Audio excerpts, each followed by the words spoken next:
தீபம் தொலைக்காட்சியின் நோர்வே கலையகத்தில் ஐநாவின் 30வது கூட்டத்தொடரில் இலங்கை தமிழின அழிப்பு தொடர்பான உலகத் தமிழர் பேரவையின் தலைவர் மதிப்பிற்குரிய அருட்தந்தை இமானுவேல் அவர்களும் பேரவையின் பேச்சாளர் சுரேந்திரன் அவர்களும் மற்றும் இலங்கை பாராளுமன்ற உறுப்பினரும் தமிழ் தேசிய கூட்டமைப்பின் பேச்சாளருமான எம்.ஏ. சுமந்திரன் அவர்களுடன் ஒரு சிறப்பு விவாதத்தை இப்போது காணலாம்.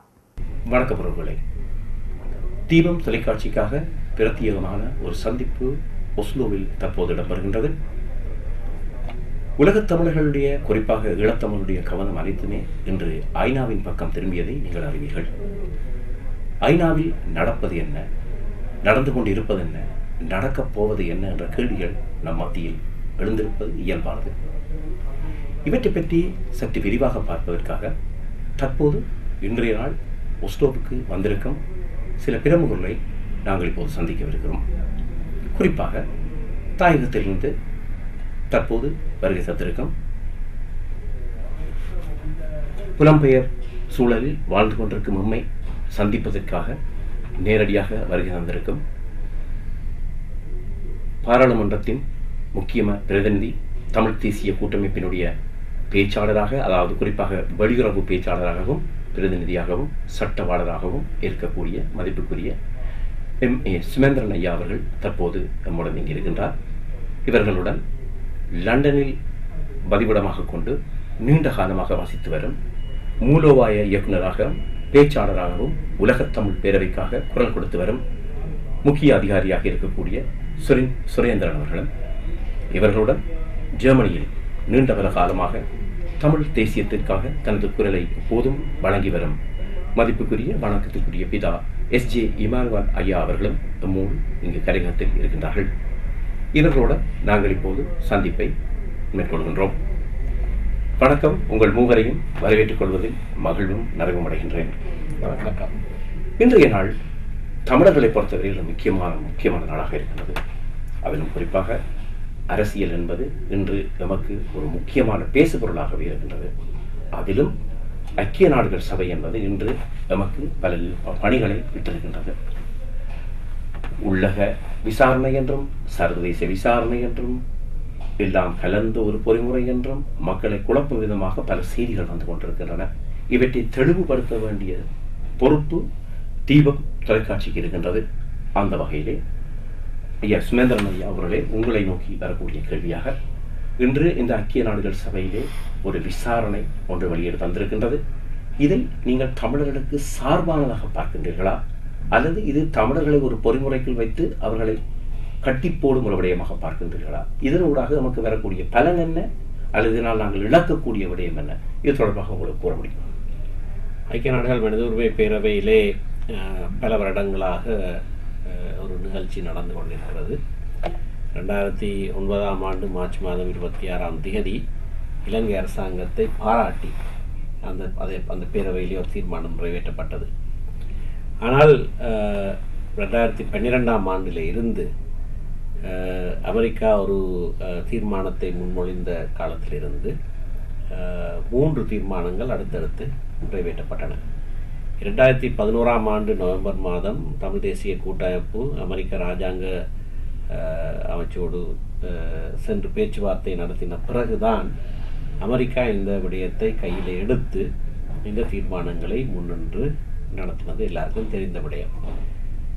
2014 ஆண்டு சென்ற வருடம் ஒரு சர்வதேச விசாரணை இடம்பெற வேண்டும் என்ற தீர்மானம் நிறைவேற்றப்பட்டது. அதன்படி ஐக்கிய நாடுகள் மனித உரிமை உயர் ஸ்தானிகரினால் அலுவலகத்தினாலே நடத்தப்படுகிற 3 உலக பிரசித்தி பெற்ற நிபுணர்களை கொண்ட ஒரு அணி அந்த சர்வதேச விசாரணையை நடத்தி முடித்திருக்கிறது. இந்த சர்வதேச விசாரணை அறிக்கை கடந்த இந்த வருஷம் மார்ச் மாதம் வரை இருந்தது. அது சில காரணங்களுக்காக செப்டம்பர் வரையும் பின்போடப்பட்டது. இந்த நிலையிலே தான் இந்த நீங்கள் சொன்ன குழப்பம் ஏற்பட்டது. சர்வதேச விசாரணை அறிக்கை வருவதற்கு சற்று முன்னதாக சில தரப்புகள் எங்களுக்கு சர்வதேச விசாரணை தான் வேண்டும் என்று சொல்ல ஆரம்பித்தன. அப்படி சொல்லுகிற போது எங்களுடைய மக்களுடைய மனதிலே ஒரு கேள்வி, அப்போ இப்போ நடந்தது என்ன 2014ஆம் ஆண்டு எடுத்த தீர்மானம் என்ன, அது சர்வதேச விசாரணை இல்லையா என்ற ஒரு சந்தேகம் எழுந்தது. அதற்கு காரணமும் சென்ற வருடம் அந்த தீர்மானம் நிறைவேற்றப்பட்ட போதிலேயும் கூட சில தரப்புகள் இதிலே சர்வதேச விசாரணை இல்லை, இது பிரயோசனமற்றது என்ற ஒரு பிரச்சாரத்தை மேற்கொண்டிருந்தவர்கள். ஆனபடினால்தான் நாங்கள் தெளிவுபடுத்தினோம் எங்களுடைய மக்களுக்கு, சர்வதேச விசாரணை இனி வர வேண்டியதல்ல, சர்வதேச விசாரணை இப்பொழுது நடந்திருக்கிறது, அந்த நடந்த விசாரணை முடிந்திருக்கிறது, அதிலே சில சிபாரிசுகள் பரிந்துரைகள் வர இருக்கின்றன. அந்த பரிந்துரைகள் வந்த பிறகு அதை நடைமுறைப்படுத்துவதற்கு பல பொறிமுறைகள் தேவை. அதிலேயும் சர்வதேசத்தினுடைய ஈடுபாடு தொடர்ச்சியாக இருக்க வேண்டும். அதிலேயும் குறிப்பாக ஒரு குற்றவியல் விசாரணை ஒன்று நடைபெறுகிற போது அந்த குற்றவியல் விசாரணையிலே சர்வதேசத்தினுடைய பங்களிப்பு, சர்வதேசத்தினுடைய ஈடுபாடு முழுமையாக இருக்க வேண்டும். அப்பொழுதுதான் அதிலே நம்பகத்தன்மை எங்களுடைய மக்களுக்கு இருக்கும் என்ற நிலைப்பாட்டை நாங்கள் தெளிவுபடுத்தி இருந்தோம். அந்த வகையிலே இப்பொழுது வெளிவந்திருக்கிற அறிக்கை அதனை ஒரு சிபாரிசாக சொல்லியிருக்கிறது. அதாவது இந்த குற்றவியல் விசாரணை நடைபெற வேண்டும், அதனை சர்வதேச நீதிபதிகள், விசாரணையாளர்கள், அதாவது வழக்கு தொடுநர்கள், மற்றது விசாரணையாளர்கள் ஈடுபடுகிற ஒரு பொறிமுறையாக ஏற்படுத்தப்பட வேண்டும். ஒரு கலப்பு முறை, கலப்பு நீதிமன்றம் மூலமாக ஏற்படுத்தப்பட வேண்டும் என்ற ஒரு சிபாரிசு கொடுக்கப்பட்டிருக்கிறது. இந்த 261 பக்கங்கள் அடங்கின இந்த அறிக்கையில், இந்த சர்வதேச விசாரணை அறிக்கையிலே கொடுத்திருக்கிற பரிந்துரைகள் அனைத்தும் நடைமுறைப்படுத்தப்பட வேண்டும் என்பது எங்களுடைய நிலைப்பாடு, தமிழ் தேசிய கூட்டமைப்புடைய நிலைப்பாடு. அதிலே பல வித்தியாசமான பரிந்துரைகள் உண்டு. அரசியல் தீர்வு ஒன்று காணப்பட வேண்டும், காணாமல் போனவர்களை கண்டுபிடிக்கிறதுக்கான பொறுமை ஒன்று ஏற்படுத்தப்பட வேண்டும், இப்படியாக பலதரப்பட்ட பரிந்துரைகள். இந்த பரிந்துரைகளிலே பெரும்பாலானவைகள் உள்நாட்டிலே தான் செய்யப்பட வேண்டும்.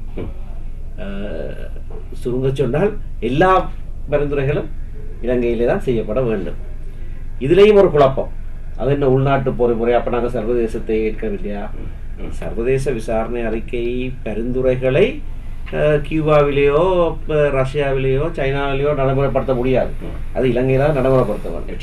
இலங்கையிலே நடைமுறைப்படுத்துவதற்கு இலங்கையிலே ஒரு பொறிமுறை ஏற்படுத்தப்பட வேண்டும். அதற்கு இலங்கையுடைய அரசாங்கத்துடைய அனுசரணை அவசியம். அந்த அனுசரணை ஏற்படுவதற்கு ஏதுவாக இலங்கையிலேயும் ஒரு ஆட்சி மாற்றம் ஏற்பட்டு வித்தியாசமான ஒரு அணுகுமுறை ஒன்று இப்பொழுது உருவாகி இருப்பது எங்களுக்கு மிகவும் பொருத்தமான ஒரு விடயமாக இருக்கிறது. இலங்கை அரசாங்கம் இந்த அறிக்கை வந்தபோது அதனை நிராகரிக்கவில்லை. மஹிந்த ராஜபக்சவுடைய அரசாங்கம் இருந்திருந்தால் அறிக்கை வந்த உடனேயே அடுத்த நிமிஷமே அதை நிராகரித்திருப்பார்கள். இது நிராகரிக்கவில்லை. சர்வதேசத்தோடு நாங்கள் சேர்ந்து இயங்குவோம் என்ற பல வாக்குறுதிகளை கொடுத்திருக்கிறார்கள். ஆகையினாலே இலங்கை அரசாங்கத்தின் இணக்கப்பாட்டோடு தான் இது முழுமையாக நடைமுறைப்படுத்த வேண்டும் முடியும் என்கிற நிலைப்பாடு இருக்கிற காரணத்தினாலேயும் நாங்கள் வெகுவாக இந்த அறிக்கையை வரவேற்கிற அதே வேளையிலே இலங்கை அரசாங்கம் இதனை நிறைவேற்றுவதற்கு தாங்கள் தயார் என்று சொல்லுகிற நிலைப்பாட்டையும் நாங்கள் வரவேற்கிறோம். அது செய்து முடிப்பார்களோ இல்லை என்பது வேறு கதை. ஆனால் இப்பொழுது அவர்கள் எடுத்திருக்கிற நிலைப்பாட்டை நாங்கள் வெகுவாக வரவேற்கிறோம். சர்வதேசத்தினுடைய முழுமையான பங்களிப்பு, ஈடுபாடு, விசேஷமாக இந்த குற்றவியல் வழக்கிலே இருக்க வேண்டும் என்று நாங்கள் கேட்கிறோம். இது சம்பந்தமான ஒரு தீர்மானம் நிறைவேற்றப்பட இருக்கிறது. 30ஆம் தேதி ஒரு கலந்துரையாடல் நடைபெற்று 2ஆம் தேதி அந்த தீர்மானம் நிறைவேற்றப்படும். அந்த தீர்மானத்தினுடைய வரைவு வந்திருக்கிறது. அதிலேயும் கலப்பு என்ற சொல்லு பாவிக்கப்படாவிட்டாலும் சர்வதேச நீதிபதிகள், சட்டத்தரணிகள், விசாரணையாளர்கள் ஈடுபாடு இருக்க வேண்டும் என்று சொல்லப்பட்டிருக்கிறது.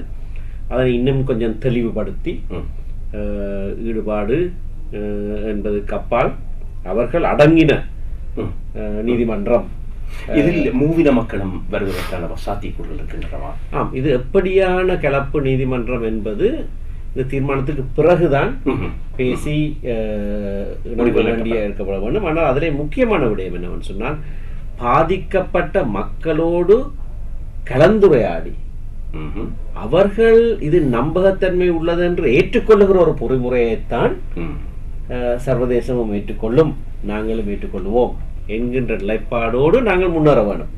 அப்பொழுதுதான் ஒரு நம்பகத்தன்மையான விசாரணை குற்றவியல் நீதி பொறிமுறை ஒன்றை நாங்கள் ஏற்படுத்தக்கூடியதாக இருக்கும். நிச்சயமாக. அடுத்த கேள்வியாக நான் வனபிதா எஸ்ஜி இமானுவேல் அடிகள் அவர்களிடம் ஒரு கேள்வியை கேட்கலாம் நினைக்கின்றேன். புலம்பெயர் சமூகம் இந்த நமது இன விடுதலை போராட்டத்திற்காக ஒரு மிகப்பெரிய காத்திரமான பங்களிப்பை வழங்கியிருப்பது என்பதை இங்கே யாரும் மறப்பதற்கு இல்லை. இப்படியான விடயத்தில் நீங்கள் நீண்ட பல காலமாக இந்த புலம்பெயர் தேசத்திலே வாழ்ந்து வரும் நீங்கள் உங்களை இப்போது தமிழ் தேசிய கூட்டமைப்புடன் இந்த உலகத் தமிழர் பேரவையை நீங்கள் அடையாளப்படுத்தியிருக்கின்றீர்கள். நீங்கள் உலகத் தமிழ் பேரவையுடைய தலைவர் என்ற ரீதியில் இதை நீங்கள் எவ்வாறு நியாயப்படுத்துகிறீர்கள்? அதாவது உங்களுக்கு தெரியும், இந்த புலம்பெயர் தேசத்திலே இந்த தமிழ் தேசிய கூட்டமைப்புக்கும் புலம்பெயர் தேசத்தில் வாழும் ஒரு சில அமைப்புகளுக்கும் இடையில் ஒரு முரண்பட்ட நிலை இருக்கின்றது. ஆனாலும் இந்த முரண்பட்ட நிலையை நீங்கள் எவ்வாறு பார்க்கின்றீர்கள்? உண்மையிலே எங்களுடைய இலட்சியத்திலே நாங்கள் தேடும் நோக்கம் என்னவென்றால், அந்த எங்களுடைய தமிழ் மக்கள், அந்த நாட்டிலே வாழ துடிக்கும் தமிழ் மக்களும் அவர்கள் வாழும் நாடும் விடுதலை அடைந்து அவர்கள் மனிதர்களாக மனித மாண்புடன் உரிமைகளுடன் வாழ வேண்டும் தான் எங்களுடைய தெளிவான இலட்சியம். அந்த இலட்சியத்திற்காகத்தான் கடந்த 70 ஆண்டுகளும் எங்களுடைய பல்வேறு விதமான போராட்டங்கள் நடந்திருக்கின்றன. இந்த 3ஆம் கட்டமாகிய இந்த சர்வதேசமயமாக்கப்பட்ட போராட்டத்திலே எங்களுக்கு ஒரு நயம் என்னவென்றால், பல தேசங்களில் நாங்கள் வாழ்ந்து கொண்டிருக்கின்றோம். புலம்பெயர்ந்த மக்களாக நாங்கள் ஒரு சக்தியாக இருக்கின்றோம். சர்வதேசத்தின் அணுகுமுறையை நாங்கள் ஒரு வகையிலே நாங்கள் அதிலே எங்களுடைய பங்கை செலுத்தக்கூடியதாக இருக்கின்றது. நன்றாக தெரியும், நாங்கள் எங்களுடைய போராட்டம் இலங்கை அரசாங்கத்துக்கு எதிராக மாத்திரமல்ல, சர்வதேசம் எங்களை விளங்காமல் இருந்தது. அவர்களும் சேர்ந்துதான் இலங்கைக்கு கொடுத்த ஒத்துழைப்புடன் தான் நாங்கள் முள்ளிவாய்க்காலே எங்கள் மக்கள் அளிக்கப்பட்டார்கள். இன்றைக்கு ஏற்பட்டிருக்கும் நிலைமையிலே இந்த 2 பகுதிகளும், அதாவது இலங்கை அரசாங்கமும் ஒரு மாற்றங்களை கொண்டு வந்திருக்கின்றது. அதே நேரத்திலே சர்வதேசமும் ஒரு புரிந்து கொள்ளக்கூடிய முறையிலே ஒரு முதற் தடவையாக ஒரு உச்சக்கட்டம், அதாவது இந்த போராட்டத்தின் ஒரு திருப்பமாக நாங்கள் எல்லோரும் வரவேற்கத்தக்க ஒரு அறிக்கையை வெளிக்கொண்டிருக்கிறார்கள். இது சரித்திர முக்கியத்துவம் பெற்றது.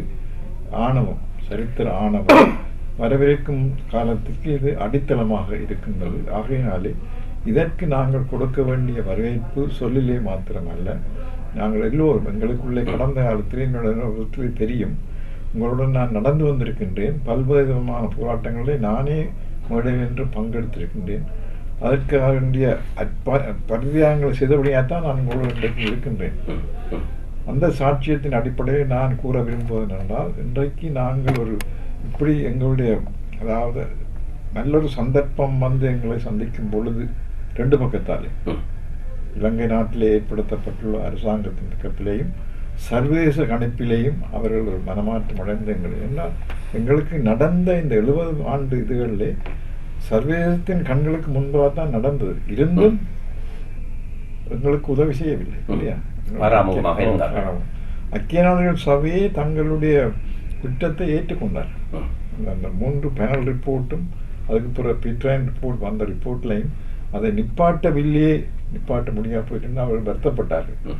இப்பொழுது முதற் தடவையாக ஒரு உயர்ந்த ஒரு அறிக்கை வந்திருக்கின்றது. இதை வடிவாக உணர்ந்து அதை நாங்கள் அந்த சந்தர்ப்பத்தை பிடிக்க வேண்டும்.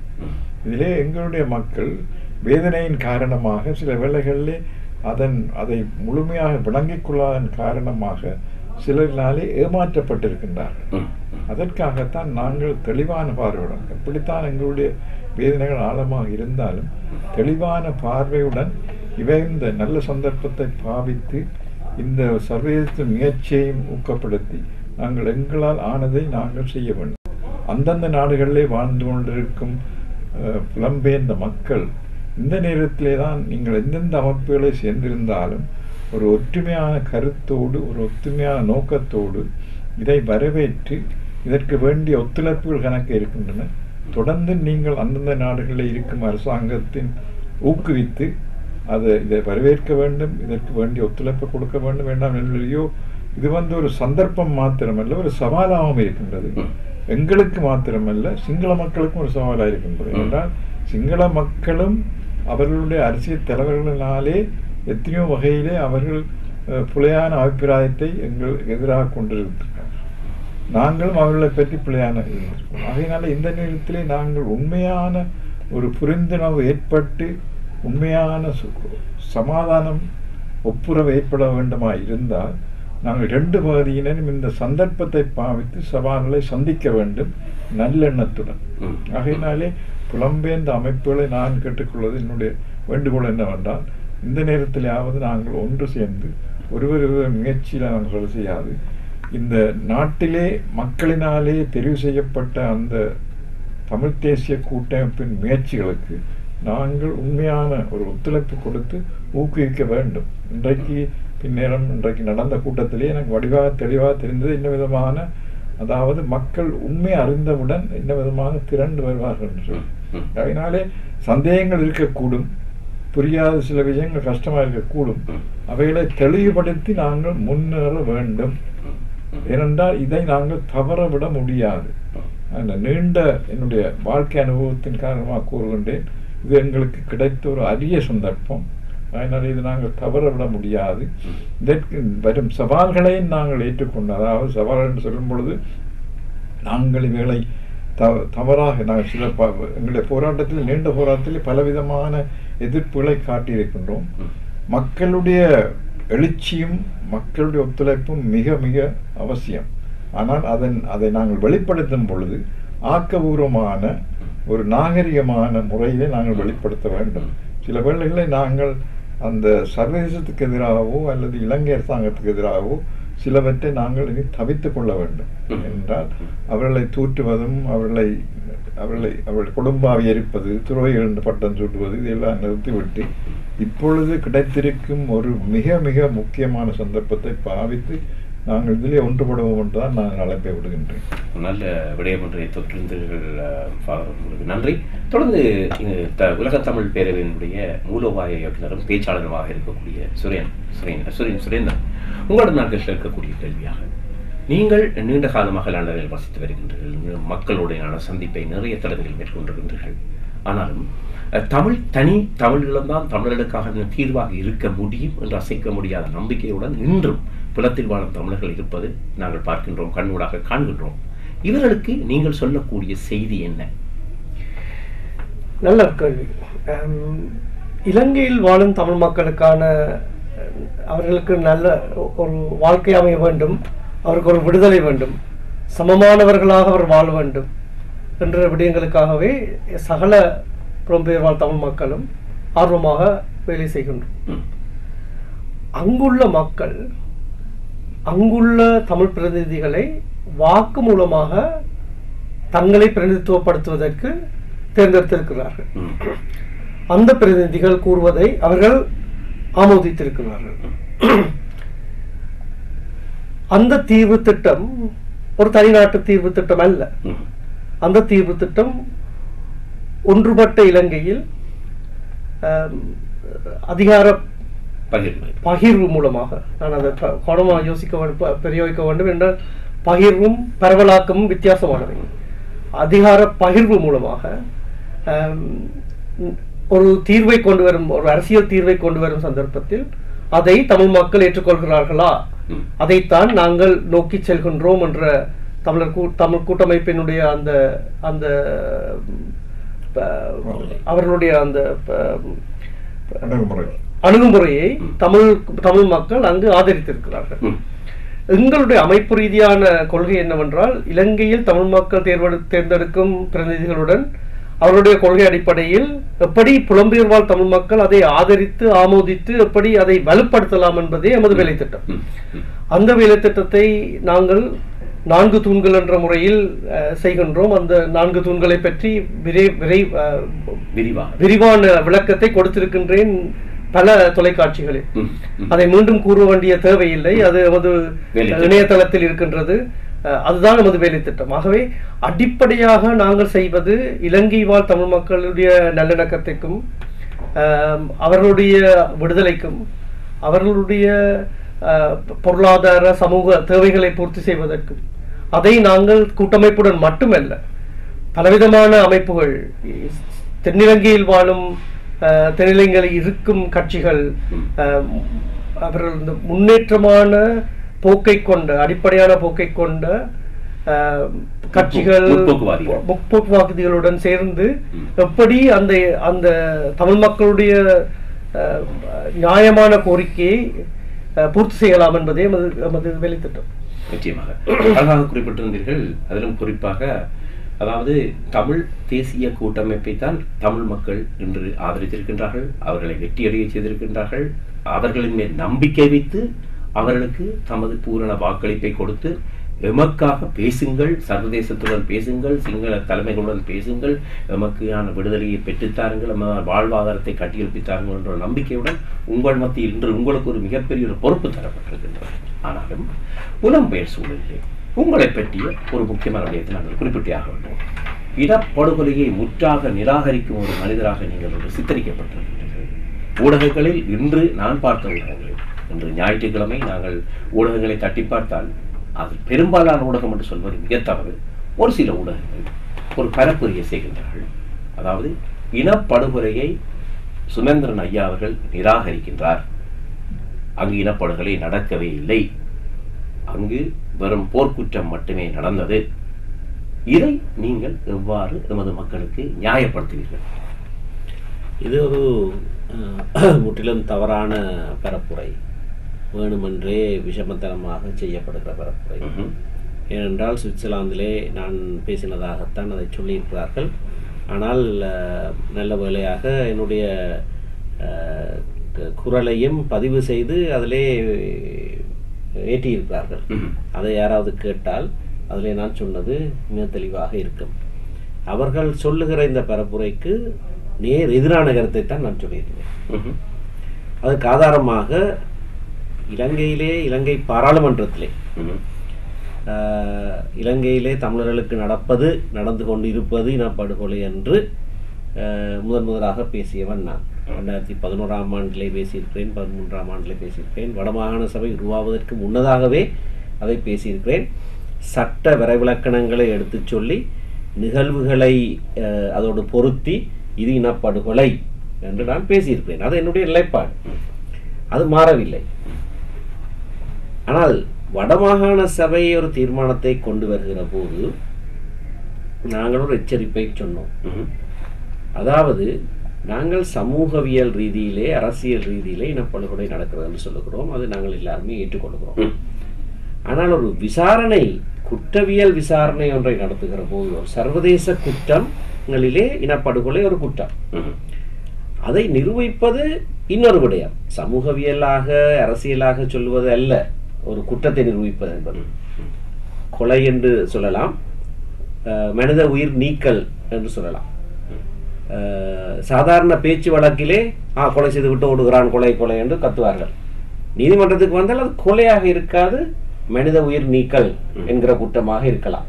ஆகவே சட்ட வரவிலக்கணம் குற்றவியல் நீதிமன்றத்திலே வித்தியாசமான சில விடயங்களை கொண்டது. ஆகையினாலே நாங்கள் சொன்னோம், அதை சரியான வேளையிலே சரியான ஆதாரங்களோடு வைத்து நாங்கள் அந்த விசாரணையை, குற்றவியல் விசாரணைக்கு கொண்டு செல்ல வேண்டும்.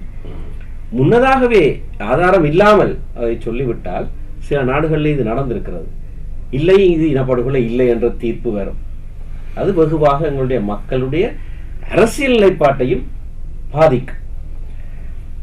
நிபுணர்கள் குழு ஒரு அறிக்கையை கொடுத்தார்கள் ஐக்கிய நாடுகள் பொதுச் செயலாளரிடம். அவர்கள் இனப்படுகொலை என்ற சொல்லை பாவிக்கவில்லை, துன்புறுத்தல் என்ற சொல்லை பாவித்தார்கள், பெர்சிக்யூஷன். அவர்கள் இனப்படுகொலையை பற்றி ஆராய்ந்து அதை பாவிக்காமல் தான் இதை செய்தார்கள். உலக நிபுணர்கள் 3. இப்பொழுது சர்வதேச விசாரணை நடந்திருக்கிறது, அதிலேயும் உலக நிபுணர்கள் 3, ஐக்கிய நாடுகள் மனித உரிமை உயர்ஸ்தானிகர், அவருடைய அலுவலகத்தில் இருக்கிற மிகவும் பிரசித்தி வாய்ந்த அனுபவம் உள்ள பல சர்வதேச அறிஞர்கள் இனப்படுகொலை என்று சொல்லவில்லை. உயர்ஸ்தானிகர் இந்த அறிக்கையை வெளியிட்ட போது பத்திரிகையாளர் மாநாட்டிலே ஒருவர் அந்த கேள்வியை கேட்டார். அதற்கு உயர்ஸ்தானிகர் கொடுத்த பதில், அதற்கான ஆதாரம் இப்பொழுது இல்லை, இப்போதைக்கு இல்லை, இது எங்களுடைய கருத்து ஆனால் அது இல்லை என்று நான் சொல்லவில்லை. இனிமேல் நடக்கிற விசாரணைகளிலே சில வேளை அது வரலாம். அப்படி என்றால் நான் குறுக்கிட்ட ஒரு கேள்வியை கேட்டே ஆகணும். அதாவது இனப்படுகொலை என்பது தற்போதைக்கு இல்லை என்று குறிப்பிட்டிருக்கின்றார்கள். அப்படியானால் இந்த இனப்படுகொலை சார்ந்து இந்த புலம்பெயர் தேசத்து மக்கள் எவ்வாறு செயற்படலாம், அதை எவ்வாறு முன்னெடுக்கலாம், அப்படி என்றால் அதை முன்னெடுப்பதற்கான காலம் வருமா என்ற ஒரு கேள்வி இருக்கின்றன. இதிலே நாங்கள் இந்த சென்ற ஓரிரு வருடங்களில் எங்களுடைய மக்களிடத்திலே கூட சொல்லியிருக்கிறோம், இனப்படுகொலைக்கான ஆதாரங்களை சாட்சியங்களை திரட்டுங்கள். அதை திரட்டி பொருத்தமான வேளையிலே நாங்கள் சட்ட நிபுணர்களோடு பார்த்து இதை நாங்கள் இப்பொழுது முன்னெடுக்கலாமா என்று தீர்மானிக்கலாம். புலம்பெயர்ந்த நாடுகளிலேயும் கூட வெறுமனே இனப்படுகொலை என்று ஒரு கோஷமாக அதனை சொல்லிக் கொண்டிருக்காமல், இனப்படுகொலை என்றால் என்ன, அதனுடைய சட்ட வரைவிலக்கணம் என்ன, இனப்படுகொலையை நிரூபிப்பதற்கு என்னென்ன விடயங்களை நாங்கள் நிரூபிக்க வேண்டும் என்பதை அறிந்து அதற்கான ஆதாரங்களை திரட்டுவது. ஆனால் நான் ஒன்றை சொல்ல வேணும், சர்வதேச குற்றங்களிலே நிரூபிப்பதற்கு மிகவும் கஷ்டமான ஒரு குற்றம்தான் இனப்படுகொலை என்கின்ற குற்றம். ஏனென்றால் அது இனப்படுகொலை செய்ய வேண்டும் என்கின்ற எண்ணம் மனதிலே மென்ஸ் ரியா என்று சொல்வார்கள், அதை நிரூபிக்க வேண்டும். மற்ற சர்வதேச இப்ப துன்புறுத்தல் குற்றத்துக்கு அதை நிரூபிக்க வேண்டிய தேவை இல்லை. ஆகவே நீண்ட காலமாக நிகழுகிற விடயத்திலே யாருடைய மன எண்ணத்தை நாங்கள் நிரூபிப்பது? அது ஒரு சிங்கள இனம் என்கின்ற இனத்தினுடைய அரசியல் தலைமைகள் ஒவ்வொன்றுலேயும் இருந்து மாறி மாறி அடுத்தடுத்த தலைமைகளுக்கு அந்த மன எண்ணம் வந்ததா இல்லையா என்கின்ற சிக்கலான கேள்விகள் இருக்கிறது. அதற்காக நாங்கள் இனப்படுகொலை நடக்கவில்லை என்று சொல்லவில்லை. இனப்படுகொலை நடந்திருக்கிறது, இனப்படுகொலை நடந்து கொண்டிருக்கிறது என்று நாங்கள் தெளிவாக சொல்லுகிறோம். ஆனால் இன்றைக்கு இருக்கின்ற சர்வதேச சட்டத்தின் அடிப்படையிலே அதனை நிரூபிப்பதற்கு எப்படியாக நாங்கள் செயற்பட வேண்டும் என்பதிலே நாங்கள் ஒரு எச்சரிக்கையான போக்கை கடைபிடிக்க வேண்டும் என்று சொல்லுகிறோம். அவ்வளவுதான் இதில் இருக்கிற விடயமே தவிர மிகுதி அனைத்தும் பொய்யாக செய்யப்படுகிற பிரச்சாரம். நல்லது. உண்மையிலேயே இந்த விடயங்கள் நமது மக்களுக்கு தீபம் தொலைக்காட்சி ஊடாக தெளிவுபடுத்த வேண்டும் என்பதற்காகத்தான் இந்த பிரத்தியமாக நாங்கள் இந்த செவியை உங்களுடன் மேற்கொண்டிருக்கின்றோம். நீங்கள் இப்போது கடந்த நாட்களாக மிக ஒரு அழுத்தத்தின் மத்தியில் இலங்கையிலிருந்து வந்து பல நாடுகளுக்கு சென்று பல சந்திப்புகளை மேற்கொண்டிருக்கிறீர்கள். அந்த வகையிலே இன்று நோர்வே நாட்டுக்கு வந்திருக்கின்றீர்கள். இது உங்கள் 3 பேரும் நீங்கள் சொல்லக்கூடிய கேள்வியாக அமைகின்றது. இன்று நடந்த இந்த சந்திப்பு, நோர்வேயில் ஒஸ்லோவில் நடந்த இந்த சந்திப்பு ஒரு ஆரோக்கியமான சந்திப்பாக பார்க்கின்றீர்களா, அல்லது அது உங்களுக்கு ஒரு சற்று நெருடலான சந்திப்பாக இருந்தால் இது பற்றிய உங்களுடைய பதில் எவ்வாறு இருக்கின்றது? நிச்சயமாக நான் நீண்ட காலம் பல கூட்டங்களில் பங்கு பற்றியிருக்கின்றேன். என்னுடைய சகோதர உடன்பிறப்புகளுடன் நான் ஒன்றை தெளிவாக கூற வேண்டும். நான் ஒரு குருவானவர் என்ற மட்டிலேயும் என்னுடைய அதாவது நீண்ட காலமாக அவங்களோட நடந்து வந்திருக்கின்றேன். சில காரியங்கள் எங்களுக்குள்ளே நடந்திருக்கின்றன. அதிலே நாங்கள் சில வேளைகளிலே நாங்கள் உணர்ச்சி வசப்பட்டவர்கள் என்றால் நாங்கள் தாக்கப்பட்டவர்கள்.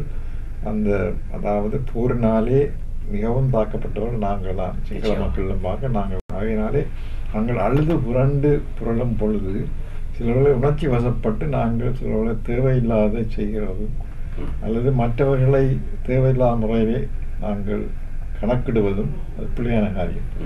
இப்படியாக நடப்பதன் காரணமாக சில வேளைகளில் எங்களிலே கூட்டங்களிலே சண்டைகள் வந்திருக்கின்றன, அடிபிடிகளும் வந்திருக்கின்றன.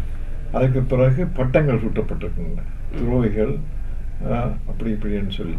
கருத்து வேறுபாடுகளை நாங்கள் ஒரு நாகரிகமான முறையிலே பரிமாறுவது மிகவும் கஷ்டமாக இருந்தது.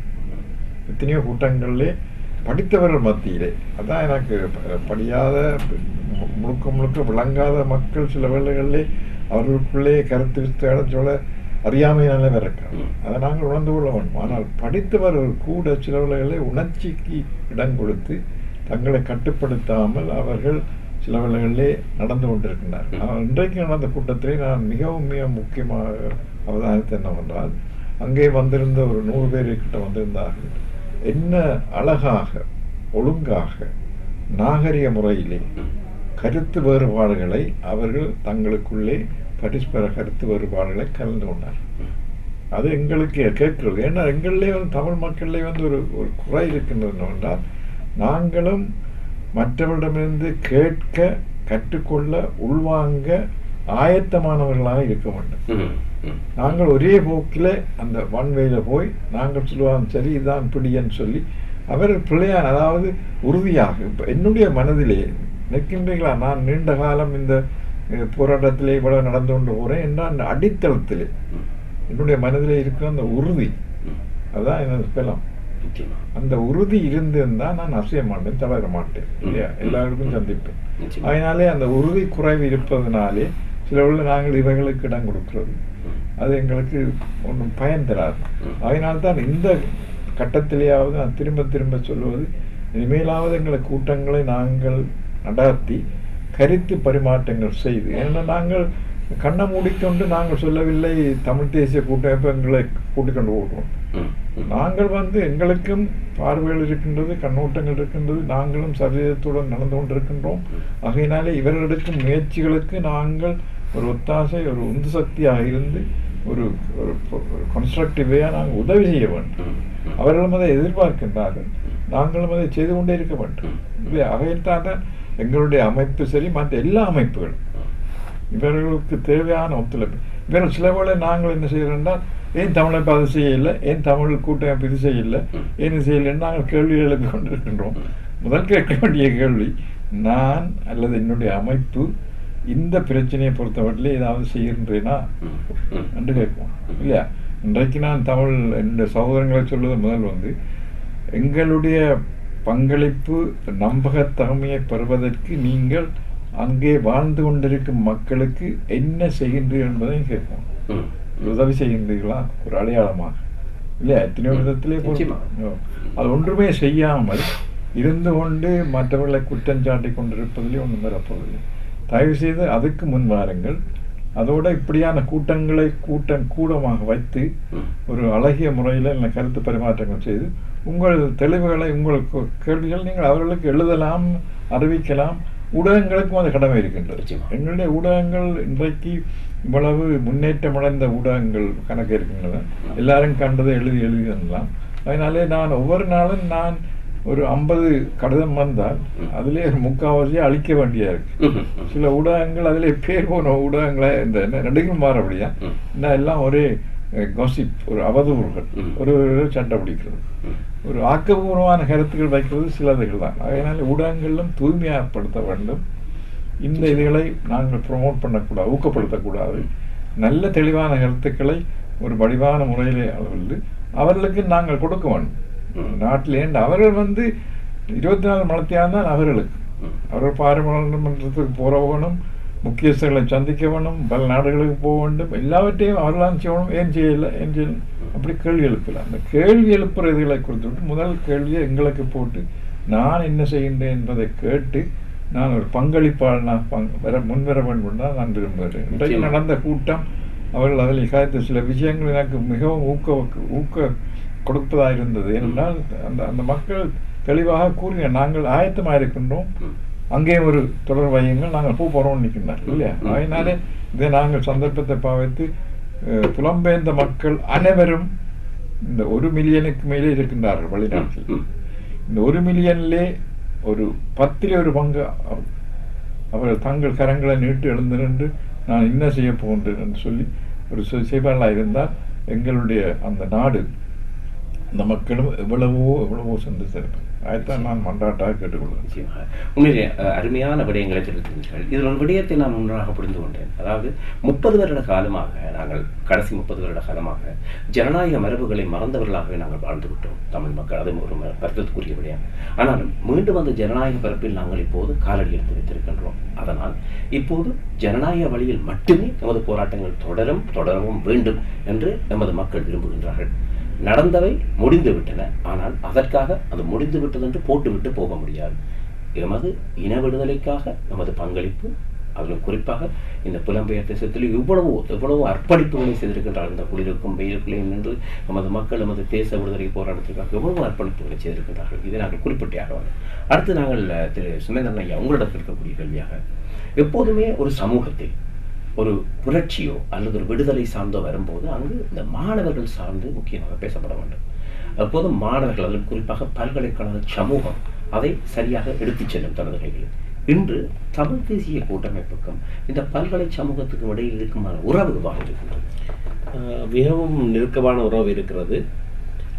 நாங்கள் இந்த தேர்தலை கூட எடுத்துக்கொண்டால், அண்மையில் நடந்த தேர்தலிலே ஒரு மாயை ஒன்று உருவாக்கப்பட்டிருந்தது. பல்கலைக்கழக சமூகம் எங்களோடு நிற்கவில்லை என்கின்ற போன ஒரு மாயை.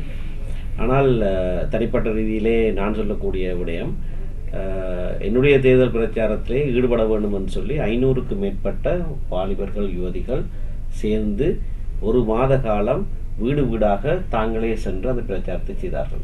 அவர்கள் தாங்களாக எனக்கு அவர்களை முன்பின் தெரியாது. அதிலே 47 பல்கலைக்கழகத்திலிருந்து வெளியான பட்டதாரிகள், வேறு பல மாணவர்கள் அப்படியாக தாங்களே உற்சாகத்தோடு கலந்து கொண்டார்கள். பல்கலைக்கழக ஆசிரியர்கள் சங்கங்களை வந்து சந்தித்திருந்தனர். அவர்கள் தங்களுடைய கருத்துக்களை சொல்லியிருந்தார்கள். அவர்களும் முழுமையாக இதிலே ஈடுபட்டிருந்தார்கள். ஆகையினாலே எங்களுடைய கொள்கையை அவதானித்து அறிந்து அதனை இன்றைய காலகட்டத்துக்கு எங்களுடைய மக்களுக்கு நன்மை உள்ளது என்று ஏற்றுக்கொண்டு அவர்கள் செயற்பட்டிருக்கிறார்கள். ஆகையினாலே பல்கலைக்கழக சமூகம் இதிலே மிகுந்த ஈடுபாட்டோடு ஈடுபட்டிருக்கிறது. புரட்சி என்ற வார்த்தையை பாவித்தீர்கள். இன்றைக்கு நாங்கள் செய்கிற அணுகுமுறை ஒரு பாரிய புரட்சி நிச்சயம். ஆனால் அது ஒரு சத்தம் இல்லாமல், ஆர்ப்பாட்டம் இல்லாமல் நடக்கிற ஒரு புரட்சி. அதை நாங்கள் மௌன புரட்சி, மென்வலு என்று நான் அடையாளப்படுத்துகிறேன். அதனை பாவித்து உருவாக்குகிற புரட்சி. ஆகையினாலே திடீரென்று வெளிப்படையாக ஒரு போராட்டம் என்று தென்படாவிட்டாலும் மிகவும் வலுவுள்ளதானதாக, அடித்தளத்திலே பிரயோஜனம் உள்ளதான ஒரு புரட்சி ஒன்று நிகழ்ந்து கொண்டிருக்கிறது என்கின்ற நல்ல செய்தியையும் உங்களுக்கு சொல்லி வைக்க விரும்புகிறேன். நல்லது. மாணவர் சமூகமும் உங்களோடு இணைந்திருக்கின்றார்கள், கைகோத்திருக்கின்றார்கள். ஒட்டுமொத்த, அதாவது கடைசியாக நடந்த தேர்தல் முடிவுகளே அதை எமக்கு படம் போட்டு காட்டுகின்றதை பற்றி நாங்கள் மீண்டும் விரிவாக பேச வேண்டிய தேவையில்லை என்று நினைக்கின்றேன். எனவே நீங்கள் இன்று இந்த தளத்திலே நின்று பணிபுரியும் எவ்வளவோ சவால்களுக்கு மத்தியிலே இந்த பணிகளை நீங்கள் தொடர்கின்றீர்கள். அந்த வகையிலே இந்த புலம்பெயர் சமூகத்தில் இருக்கக்கூடிய உலகத்தமிழர் பேரவை உட்பட மற்ற அமைப்புகளும் உங்களோடு இணைந்து பணி செய்யக்கூடிய காலம் கனியும் என்று நான் நம்புகின்றேன். அந்த வகையிலே மிக குறுகிய நேரத்தில் உங்களுடன் பேசுவதற்கு இந்த சந்தர்ப்பம் கிடைத்ததை இட்டு தீபம் தொலைக்காட்சியினூடாக நான் மகிழ்ச்சியும் நிறைவும் அடைகின்றேன். அதே வேளையிலே உங்கள் பணி மேலும் தொடர வேண்டும். மேலும் மேலும் நீங்கள் இங்கு இருக்கக்கூடிய புலம்பெயர் சமூகத்துடன் இணைந்து பணியாற்றி தமிழர்கள் அனைவரும் ஒரு மனதோடு எமக்கான ஒரு விடுதலையை, அதே வேளையிலே அங்கு வாழும் மக்களுடைய வாழ்வாதாரமும் மேம்பட்டு அவர்கள் சமமான சமூகமாக, சிங்களவர்களும் தமிழர்களும் சம உரித்துள்ள ஒரு சமூகமாக வரும் என்ற நம்பிக்கையுடன் உங்களிடமிருந்து விடைபெற்றுக் கொள்கின்றேன். ஐயா, உங்களுடைய வருகைக்கு நன்றி. மீண்டும் இணைந்து கொள்வோம். தீபம் தொலைக்காட்சிக்காக நிரஞ்சன். நன்றி, வணக்கம் நேர்களே. நன்றி, வணக்கம்.